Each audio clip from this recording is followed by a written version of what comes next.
Welcome to this video on active learning methods. In active learning, there are several role shifts that take place. For example, students, they go from passive consumption of knowledge to active exploration, organization, processing, analysis, reflection, and learning. So students really play an active role in their own learning. There's also a shift from teacher to facilitator. And facilitators organize education, facilitate learning activities, guide and support their students, and monitor progress to ensure that students are on track to meet learning goals, as well as broader learning outcomes and objectives of the course. More traditional methods such as lectures may still be used, but then to complement or support active learning elements. For example, they might contribute to active knowledge construction. But the goal here isn't memorization or direct reproduction of knowledge alone. It should still very much be an active process. Active learning inherently lends itself to transdisciplinary education. It allows students to share and draw on a range of perspectives and experiences. It centers learning of the student rather than the expertise of the teacher as a starting point. It seeks to simulate real-life conditions, contexts, and tasks.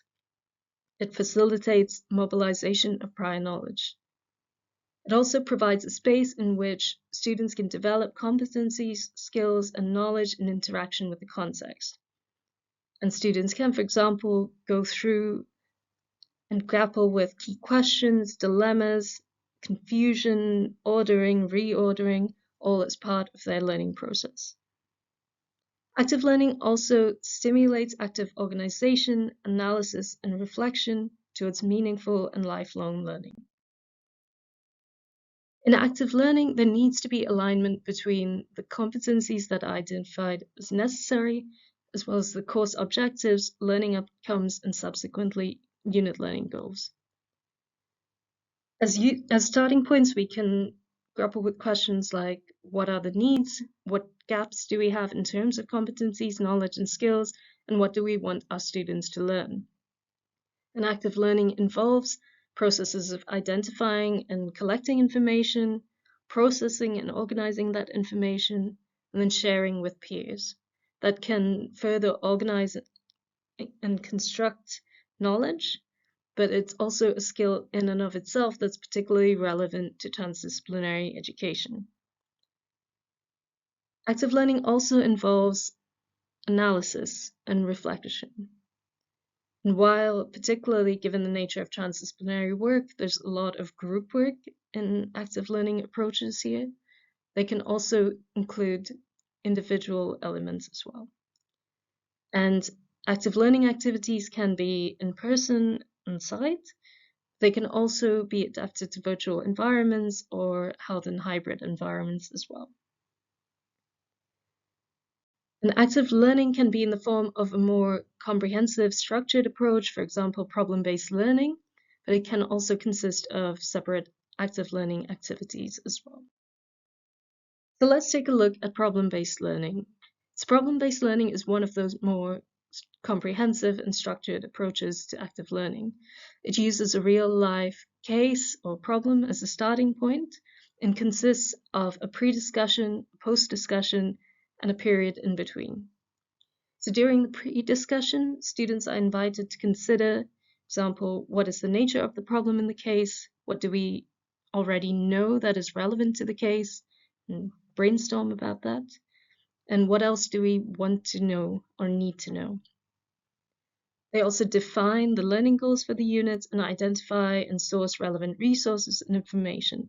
And as educators, we can also provide a list of resources that can be a starting point for this.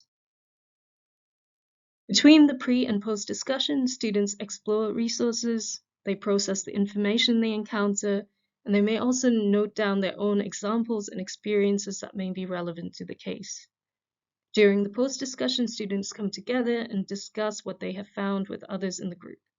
They process, order, analyze, reflect on information collectively, and they apply this directly to the case. For example, in identifying solutions to the problems that are within that case. If we look at active learning activities, there's a wide range of different activities out there. For example, in group concept mapping, students will sit together and draw a mind map or outline important concepts and the connections between them. In a jigsaw approach or activity, individual students or subgroups of students will look further into a particular aspect and then come together with the larger group in order to create a full picture. They may construct a quiz for their peers. They may make chain notes where one student adds to the notes of another, and these notes are passed along. They may take turns in sharing by passing a ball or light object. They may engage in simulations and games and scenarios where they are invited to also take certain roles. And that's another activity that you can do, for example, with role play and scenarios. You can create debates between students, again, as students themselves or in combination with role play. There can be field visits and observations, interviews, as well as panel discussions, for example, where you invite panelists and students either observe or present questions to that panel. They can also design and present presentations, elevator pitches, posters, vlogs, and podcasts to help with their communication competencies as well. You can also, for example, give them a next generation task. If you have a course in which you have several units, you can leave the last unit empty and you can pose a question to your students of what they would like to put on the agenda in the course that has not been covered by any of the other units. All in all, there's a wide range of activities out there, and this is not an exhaustive list by any means, but it's just some ideas to get you started in that process. It's also good to keep in mind that assessments can be integrated with learning activities.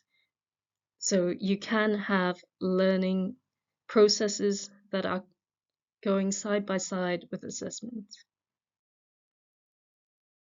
Thank you for listening to this video, and we invite you to watch the other videos in this series.